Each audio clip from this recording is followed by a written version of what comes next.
bienvenue dans ce nouveau, Webin Agence, hein, qui, du coup, est un format de webinaire proposé par l'agence d'urbanisme pour, échanger et partager autour de publications en lien avec des études ou des travaux d'observation qui sont menés par l'agence, avec, ses partenaires. Aujourd'hui, on va s'intéresser à une publication qui valorise les résultats de l'enquête mobilité. Donc c'est le troisième Zoom thématique de l'année, 2023 qui s'intéresse aux usages et usagers des transports collectifs. Comme d'habitude, nous avons prévu une présentation, puis ensuite un temps, au cours duquel vous pourrez vous poser vos questions. Vous pouvez déjà, au fil, des interventions, noter vos questions ou vos réactions dans l'onglet «Conversation» et je vous informe également, comme habituellement, que ce webinaire est enregistré et que le replay sera disponible sur le site de l'agence. Je vais, maintenant, laisser la parole à, ma collègue, Isabelle Reynaud, chargée d'études mobilité, chef de projet EMC2 à l'agence, qui va vous présenter justement, l'enquête et les publications qui y sont associées. Merci Joanne. Bonjour à tous. Donc un bref rappel sur ce qu'est l'enquête mobilité. Cette enquête a été réalisée à l'hiver 2019-2020 sur le territoire du Grand Sud Isère, qui est présenté sur la carte que l'on voit à l'écran. Cette enquête a permis d'interroger plus de 12 000 personnes sur leur comportement de déplacement et elle était portée par un large partenariat dont on voit les logos qui figurent en bas à droite de l'écran, et le pilotage était assuré par le SMAG, le syndicat mixte des mobilités de l'aire grenobloise. Diapo suivante, merci. Donc à l'issue du recueil de terrain, les partenaires ont souhaité poursuivre leur collaboration, au sein de ce qu'on appelle le club EMC2, qui est un dispositif animé par l'agence d'urbanisme. Ce club réalise, entre autres choses, des publications comme vient de le dire Joanne, publications qui sont affichées à l'écran. Donc au cours de l'année 2022, une mise à plat des principaux résultats a été faite, et depuis début 2023, Joanne l'a dit aussi, nous avons entamé une collection de Zoom thématiques, dont le troisième traite des usages et usagers des TC. Et je passe maintenant la parole à mon collègue Nicolas Bonne qui va présenter les résultats.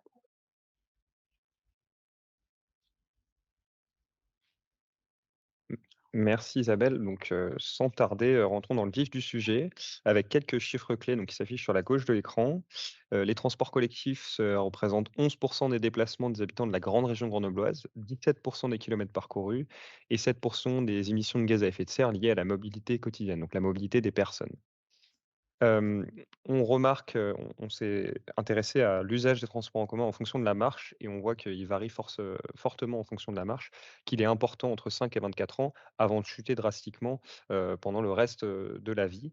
Donc ce qui est intéressant de noter, c'est qu'on a un déplacement par personne entre 18 et 24 ans et qu'on chute à l'entrée dans la vie active, donc 25-34 ans à 0,3 déplacements, donc une diminution par 3, presque 4 du nombre de déplacements, voilà, qui est lié au, changement de statut, au passage dans la vie active, ce qui pose des questions et autre chose qu'on peut remarquer, c'est qu'avec le passage à la retraite, 65 ans et plus, on n'a pas d'augmentation de l'usage des TC, puisque, voilà, l'usage continue à diminuer, dans le cadre d'une mobilité qui est en baisse sur cette tranche d'âge. L'ensemble des modes de déplacement, voilà, perdent, en fait, ils perdent, sauf, la marche qui augmente un peu avec le passage à la retraite. Si ça veut bien. On a regardé les déplacements en fonction, de leur, zone dans laquelle ils sont réalisés et on se rend compte que, 2 tiers des déplacements en transport en commun sont concentrés dans le cœur métropolitain. Le cœur métropolitain, c'est la zone qui apparaît en gris, je vais peut-être pouvoir vous la montrer. Hop, pointeur. La zone, voilà, qui apparaît en gris au centre de l'écran, donc ça correspond globalement à Grenoble et sa première couronne. Globalement, la zone, plate et dense. Donc, les 2 tiers des 312 000 déplacements qui sont réalisés en transport collectif dans la grande région grenobloise le sont faits, au sein de ce cœur métropolitain. Les échanges entre le cœur métropolitain et le reste de la métropole sont assez faibles, hein, c'est 3 cette flèche-là. Et si on s'intéresse, voilà, encore au cœur métropolitain et plus spécifiquement à Grenoble, on remarque qu'une grande partie des déplacements sont polarisés sur Grenoble. Donc on a 20 de déplacements en interne à Grenoble, 28 d'échanges avec le cœur métropolitain, plus après des échanges entre Grenoble et le reste de la région grenobloise, donc qui ne sont pas figurés sur la carte, mais qui représentent à peu près 5 des déplacements. Ce qui fait qu'on a plus d'un déplacement sur 2 qui est lié à Grenoble.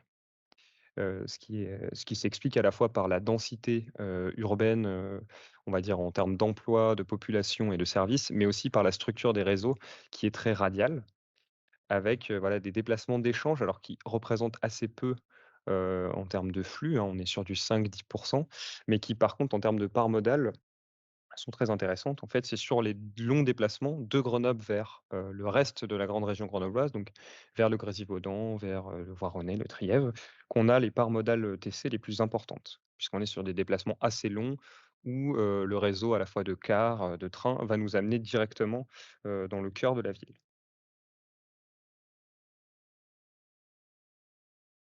On a donc une répartition, voilà, spatiale qui est assez centrée sur le cœur métropolitain et sur Grenoble et on a également une répartition temporelle qui est intéressante avec des phénomènes de pointe. Donc on a une heure de pointe le matin, entre 7 et 8 heures, où on a 17 de l'ensemble des déplacements TC qui sont réalisés sur cette seule heure. Et une heure de pointe du soir qui est un peu moins importante, 14 des déplacements entre 17 et 18 heures, mais qui est plus étalée. Vous voyez, hein, 11 14 6 Une heure de pointe du soir qui est plus étalée, que celle du matin, qui est, contrainte par les horaires de travail tout simplement.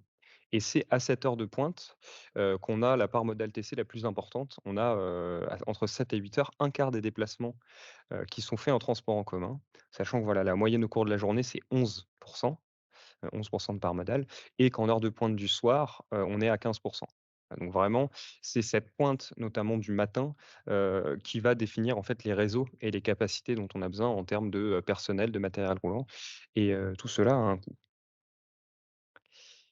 Maintenant, en termes d'intermodalité, donc c'est un sujet dont on parle beaucoup, donc je vais le redéfinir très rapidement. Donc l'intermodalité, c'est le fait de combiner plusieurs modes de déplacement au sein d'un déplacement. Donc par exemple, c'est de prendre sa voiture, se garer en parking relais, puis ensuite prendre les transports en commun. Donc l'intermodalité, c'est 3 des déplacements de la grande région grenobloise et sur ces 3 on a la quasi-totalité qui est liée au transport en commun. Si l'on regarde l'ensemble de nos déplacements en transport en commun, donc les 312 000 déplacements, on en a 10 qui se font en intermodalité avec la voiture et le vélo. On en a 17 qui sont de l'intermodalité entre lignes de transport en commun. Donc je prends un car, puis après le tram, ou je prends une ligne de tram, puis une autre ligne de tram. C'est la grande majorité, voilà, des déplacements en correspondance. Et puis on a une, large majorité, 73 qui sont des déplacements qualifiés de non intermodaux, c'est-à-dire juste lignes de transport en commun et qui en général sont rejoints à pied.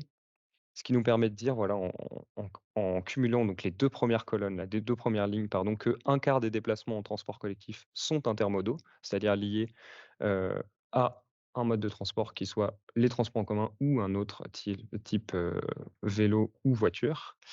Et la deuxième information qu'on tire de ces analyses, c'est que, la marche est le premier mode d'accès aux transports en commun avec 90 des accès qui se font à pied. Et on est allé creuser un peu cette question-là, en regardant quelle était la distance moyenne de marche pour accéder à un arrêt TC et elle est de 250 mètres. Pour finir, donc, dans chaque, zoom thématique, on aborde la question des leviers des politiques publiques pour répondre en fait aux enjeux soulevés. Donc ces leviers, on les a discutés avec l'ensemble des partenaires de l'enquête et on a pu les classer en 3 grandes catégories. La première catégorie est de fidéliser la clientèle actuelle et de conquérir de nouveaux publics. Donc ça passe par cibler la période charnière de l'entrée dans la vie active pour fidéliser cette clientèle jeune, hein. On a vu qu'il y avait tendance à partir. Attirer aussi des publics non captifs, pardon, en communiquant sur les avantages des transports en commun, que ce soit en termes de coûts, d'optimisation du temps, de problèmes de stationnement qui n'existent donc pas et en permettant l'expérimentation, notamment avec, des offres spéciales à destination des différents types de publics. Le deuxième volet, c'est ce qui est, faciliter l'accès au transport collectif et favoriser l'intermodalité à l'échelle de la grande région grenobloise. C'est-à-dire à la fois des idées de mettre en place une tarification multimodale, mais aussi d'améliorer la lisibilité de l'offre à l'échelle de la grande région. Donc à la fois par des plans, des calculs d'itinéraires, ce genre de dispositif. Ça peut passer par une coordination des horaires, par le développement du stationnement vélo et voiture près des arrêts, donc notamment ce qui est parking relais, mais aussi l'aménagement de l'espace public pour favoriser l'accès aux arrêts et aussi pour favoriser les correspondances entre 2 arrêts TC. Et enfin, le dernier volet, est celui de l'optimisation de l'offre de transport collectif, tout en préservant les équilibres financiers qui sont assez précaires, dans le contexte, national en ce moment. Et donc l'idée de développer l'offre TC structurante sur les axes principaux et d'organiser ensuite le rabattement sur ces axes depuis les territoires périurbains et ruraux. Et puis une mesure un peu moins commune qu'on a discuté ensemble, c'est de travailler sur la temporalité des déplacements afin d'étaler les périodes de pointe et donc de réaliser des économies aussi, car ces périodes de pointe sont très dimensionnantes. Je vous remercie et je laisse la parole. Très bien, merci pour ce premier niveau de lecture de la publication. Maintenant, on a un deuxième temps devant nous pendant lequel vous allez pouvoir poser, vos questions, que ce soit de clarification, mais aussi, voilà, d'avoir des éléments complémentaires, ou, réagir également. Donc, je vous invite pour cela, s'il vous plaît, à lever la main. Je vois que dans l'onglet, conversation, pour l'instant, il n'y a pas de questions de noter. Donc, il vous suffit de lever la main et je vous donnerai la parole.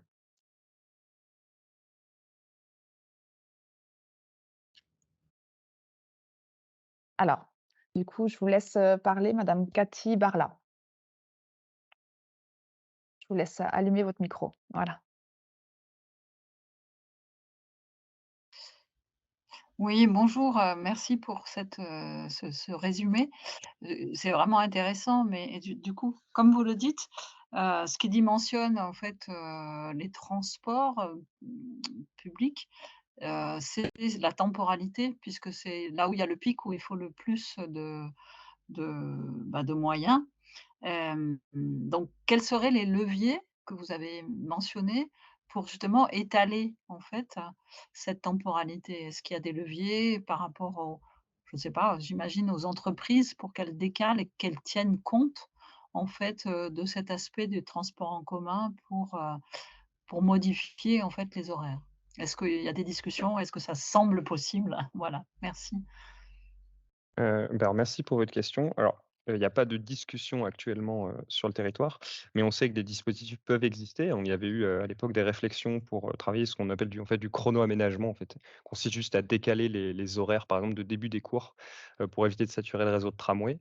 Ça avait été discuté avec l'université, donc c'est quelque chose qui est toujours, délicat puisque, on s'attaque en fait on s'attaque. Pardonnez-moi l'expression, au mode d'organisation d'une entreprise, d'une institution publique et donc ça demande de faire évoluer les comportements et c'est pas toujours évident, mais c'est des approches qui existent, notamment Rennes, qui a un bureau des temps et donc qui va travailler avec les différentes institutions publiques et les employeurs pour essayer de décaler, les horaires, de début des cours ou de prise de poste, des fois ne serait-ce que d'un quart d'heure, pour étaler la pointe. Parce qu'en fait, on peut avoir le réseau de tramway, par exemple, saturé, saturé en fait pendant, 5-10 minutes et un quart d'heure, 20 minutes plus tard, on aura plus, enfin beaucoup moins de monde et donc voilà, il y a des façons de le gérer et je sais que Rennes, y travaille.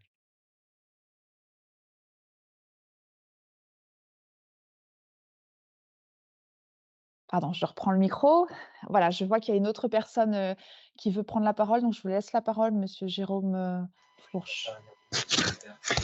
Oui, bonjour, Jérôme Fourche du SMAC. Donc je rebondis sur cette thématique-là de la temporalité, puisque effectivement, le SMAG, le SMTC puis le SMAG ont depuis longtemps tenté de discuter avec l'université, mais en fait, ça se heurte non pas à des mauvaises volontés, mais à des considérations très pratiques, c'est-à-dire décaler les horaires de la moitié des étudiants, c'est extrêmement compliqué pour l'université en termes de planning, d'horaire et de locaux. Donc en fait, ça n'aboutit pas, et ce depuis très longtemps.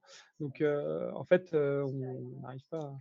Et ma question, bon, j'entends le conseil qu'il faut toujours essayer et poursuivre dans cette voie. Mais ma question, c'est est-ce que vous avez pu sentir, alors peut-être pas dans cette enquête, mais peut-être depuis, des effets, des modifications de comportement liées au post-Covid par rapport à ça, ou c'est imperceptible dans le MC2 ou dans ce que vous avez pu faire depuis? C'est-à-dire, on parle beaucoup de télétravail, on parle beaucoup de voilà, est-ce que ça peut avoir un impact, ou est-ce que, au contraire, le télétravail, bah, on en parle beaucoup, mais au final, ça concerne pas suffisamment de gens pour avoir un impact sur ces questions-là? Et j'en profite pour poser une question pendant que j'ai la parole. C'était par rapport à l'intermodalité. Est-ce qu'il y a dans le MC2 des indications sur l'utilisation des parkings relais? Parking relais est ouais, un outil très intéressant, mais qui reste jusque-là dans les pratiques relativement marginales par rapport au nombre de déplacements effectués. Merci. Écoutez, merci d'avoir rebondi sur mes propos et pour les questions. Donc pour la première question, pardon, pour la deuxième que j'ai bien en tête là, donc l'intermodalité et les parkings relais, on n'arrive pas à l'évaluer, l'enquête ménage déplacement est pas le bon outil, pour faire ça, donc malheureusement, en fait, on n'en tirera pas grand-chose. Après, il y a tout le dispositif des enquêtes qui sont portés par le SMAG, mais donc tu es bien au courant. Et pour la question de tout ce qui est télétravail, modification, des comportements post-Covid, là, l'enquête, est pas vraiment l'outil non plus qui permet d'y répondre. Il faudrait avoir elle s'est déroulée, un peu, à mi-chemin, du Covid, donc je laisserai Isabelle compléter, mais on n'a pas vraiment le avant-après. En fait, l'enquête ménage-déplacement est réalisée tous les 10 ans. Elle permet d'apprécier des grandes tendances d'évolution, mais elle va pas dans le détail du comportement avec tout ce que ça implique de télétravail, où il faudrait des enquêtes presque avant-après, sur des pas de temps beaucoup plus resserrés. Oui, effectivement, je vais ajouter, quelques compléments, donc comme disait Nicolas sur les P+R, l'enquête mobilité n'est pas l'outil adapté, parce que les pratiques sont trop marginales et en fait, on est quand même sur un taux de sondage de l'ordre de 1 donc ce sont ces comportements de déplacement, un peu marginaux échappent en fait à ce qu'on peut analyser dans l'enquête.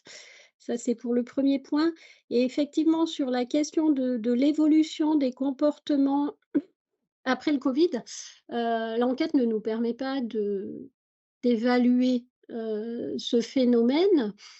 Par contre, ce qu'on a pu mettre en évidence avec, les données de billettique du SMAG, c'est que la baisse de fréquentation qui a été importante juste après le covid est en train d'être rattrapée et donc aujourd'hui, le réseau est en train de retrouver son niveau de fréquentation pré-covid, pré-crise sanitaire.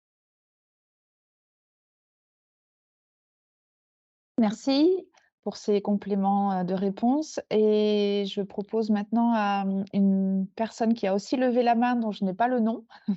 J'ai simplement la lettre A, voilà, qu'elle puisse Excusez-moi, j'ai pas renseigné, c'est Alain Faure. Je suis délégué au conseil de développement de Grenoble-Alpes Métropole. Merci pour bonjour. ces chiffres qui sont bonjour, qui sont passionnants. Alors, au conseil de développement, nous, on essaie de faire de la prospective à 30 ans sur le RER rêvé de demain. Et donc, en partant du postulat, de l'hypothèse qu'il y a presque plus de voitures individuelles. Et du coup, on se dit comment on peut quand même utiliser vos prévisions en étant dans un schéma complètement différent. C'est-à-dire que, est-ce qu'il y a moyen, avec vos chiffres, quand même, de faire des projections? Moi, je me disais, en mettant beaucoup plus de trottinettes, en mettant les cars, en mettant beaucoup plus de taxis, en mettant de l'autopartage, en mettant beaucoup de vélos électriques qui peut-être vont changer les règles du jeu. Mais je me disais, est-ce que vos prévisions, vos outils nous permettent quand même de faire des projections où on prendrait donc cette petite population, parce que finalement, ceux qui sont en transport en commun, ils ne sont pas très nombreux aujourd'hui, mais si on les multiplie par 4, est-ce que ça fait sens, par exemple, de faire des projections, ou est-ce qu'on est dans un autre outil qu'il faudrait pour faire ce genre d'évaluation? Et j'en profite pour faire un lien avec la question précédente, en se posant la question du télétravail et aussi en posant la question des parkings relais, parce que, par exemple, nous, quand on fait des prévisions, on s'aperçoit que peut-être demain, les gares, ça sera un concept beaucoup plus extensible que les gares trains, mais ça sera des lieux, en effet, des points, des parkings relais et autres, qui seront des points de fixation à partir desquels s'organiseront les transports en collectif. Donc, c'est presque une question méthodologique. Est-ce qu'on peut, avec les chiffres que vous avez, faire des projections ou est-ce que c'est trop compliqué? Alors je vais essayer de répondre à votre question. Donc déjà, les chiffres qu'on vous présente aujourd'hui, c'est les chiffres de l'enquête, c'est les chiffres qui ont été recueillis. C'est ce qu'on pourrait appeler une photographie de la situation d'aujourd'hui. Donc effectivement, en partant de cette situation, on peut élaborer un certain nombre d'hypothèses en se disant, bah, si on cible tel type de flux, et qu'on arrive à faire tant de report modal, on aura tel résultat et cetera. Après aujourd'hui, le SMAG et ses partenaires disposent d'un modèle de déplacement qui justement vise à, effectuer ce travail de projection, alors à différents horizons, hein, mais c'est plutôt en passant par ces outils de modélisation qu'on peut, se projeter dans le futur. Merci. Ça répond à votre question? Oui, oui, tout à fait, oui, oui, merci. Donc on va aller vers la modélisation. Très bien, donc on a encore, quelques minutes devant nous s'il y a, d'autres questions ou réactions. Heu, monsieur F voilà, nous avons une autre personne qui vient de lever la main. Bouchot, voilà, de Clay, Oui, monsieur, madame Bouchot. bonjour. Concernant les résultats de cette enquête, est-ce que ces résultats sont disponibles commune par commune? Et d'autre part, lors de l'enquête, peut-être qu'un certain nombre de gens ayant répondu à l'enquête ont fait des remarques sur des souhaits particuliers. Et dans ce cas-là, quels sont-ils? Quelle serait la tendance générale des remarques ou des souhaits formulés? Merci. Alors, sur, les résultats commune par commune, comme je disais tout à l'heure, on a un taux de sondage qui est de 1 donc mis à part, sur, les grosses communes et notamment la commune de Grenoble où on peut, isoler des résultats, ça n'est pas possible. Ça n'est pas possible, par exemple, sur la commune de Claye. Heu et sur, les questions un peu plus, d'opinion finalement sur le système de transport, il y avait tout un volet de l'enquête qui était consacré à cette opinion des habitants et vous pouvez trouver, le dépouillement complet des résultats, sur notre site internet dans la publication, qui a été montrée tout à l'heure. Voilà, Merci dans beaucoup. Je vois que monsieur Fourche, vous avez toujours la main levée. Est-ce que vous souhaitiez à nouveau, prendre la parole? Non. Ah non, Non, non, excusez-moi, c'est une erreur, j'avais désolé. levé la main. Excusez-moi. Je vous en prie. Voilà, donc on peut encore prendre, des questions ou réactions.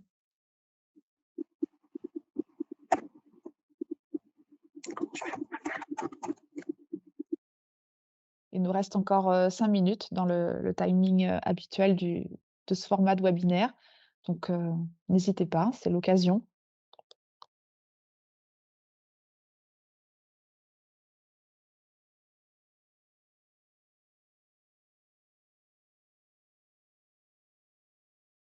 Très bien. Alors, j'ai du coup, une personne voilà, je vous laisse, voilà. Bonjour, Madame. Madeleine Bougnou, ville de Grenoble. Est-ce que dans l'enquête, il y a un lien entre le fait que quand les gens rentrent dans la vie active, ils n'utilisent plus les transports en commun? Est-ce qu'il y a un lien avec le fait qu'ils basculent sur des tarifs normaux et non plus des tarifs spécifiques jeunes? Est-ce que ce lien il a été établi ou en fait il n'a pas été établi dans l'enquête? Merci.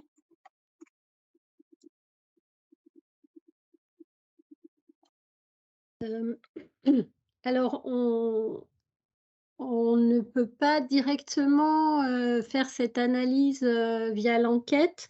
Ce qu'on a pu analyser par contre, c'est que, c'est quand même plus le basculement vers la vie active enfin, au basculement dans la vie active, on a déjà, une baisse d'usage des transports collectifs, y compris chez les moins de 25 ans qui aujourd'hui, bénéficient des mêmes tarifs que les étudiants, par exemple.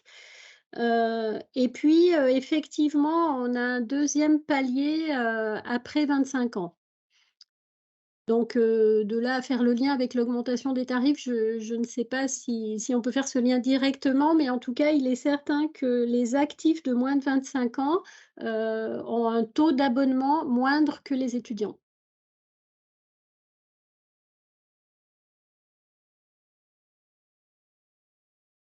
Très bien. On s'approche, de la fin de ce webinaire. Y aurait-il une dernière question?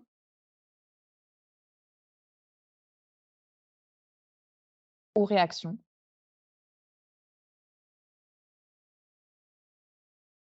Voilà, j'en profite pour, rappeler pour les personnes qui nous ont rejoints en cours de route, qu'il est enregistré et qu'il sera disponible en replay, hein. Voilà, vous pourrez du coup, accéder à l'ensemble, du webinaire d'ici quelques jours sur le site de l'agence et vous pouvez retrouver aussi la publication sur le site de l'agence.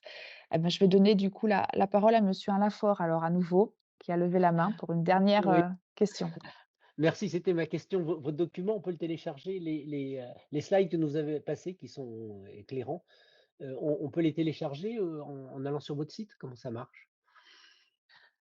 Oui, tout à fait. C'est les éléments qui apparaissaient sur les slides sont, présents dans la publication, le Zoom D'accord. usage et usagers des transports collectifs que vous avez, sur notre site internet, en une. Également, vous l'aviez, sur, le formulaire, l'invitation mail aussi que vous avez pu recevoir.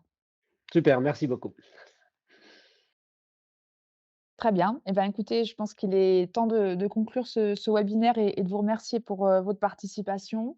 Vous rappeler qu'il a lieu dans le cadre d'un cycle Web in Agence et que nous vous proposerons en 2024 une nouvelle programmation et maintenant, bah, je vous remercie à nouveau. Je remercie Isabelle et Nicolas pour leurs, interventions et bonne suite d'après-midi à tous. Au revoir.